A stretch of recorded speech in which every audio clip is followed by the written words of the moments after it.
Bom, você me pode explicar que na primeiro instante, no momento de brote de Covid, bom lá não está preparado para esse teste, não. Pero sim, me sabe que não por a vai de acordo. Esse é o meu pensamento e vou tender também de traduzir, seguro não por expressar isso aqui também na carta, caminho que é parte que vai contrato, vou bisa 6 lunas, ou então depois, como governo, ou como bom lá, vou mesmo comprar o aparato, então para assim, vou pôr assim e fazer teste, não. Porque se vou bom hora aqui, esta trabalho de permite bom lá, pero não está ganhando, o bom lá, então não está ganhando o ganagem, porque vou bisa e ganagem máximo mesmo que na esta.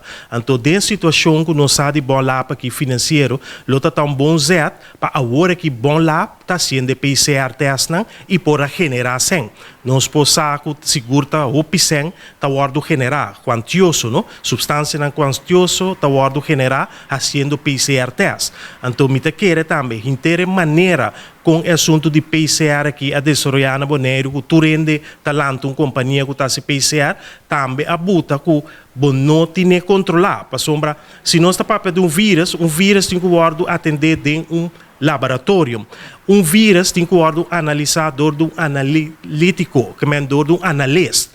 Como é possível que tu rende está abrir negócio nesse PCR test, então sinto analista e sinta de laboratório. Laboratório é lugar que está guardo acreditar, caminho que está guardo controlar.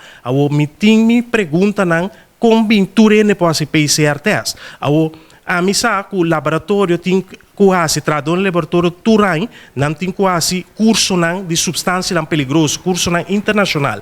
A minha pergunta é outra questão gente não tem certificado aqui, mas o certificado aqui também cada 2 anos está caducar. Com um laboratório sim tem que ter isso mesmo na tua regra, então outro não tem nada regra. Então queremos ter mais controle sobre o assunto de PCR teste aqui.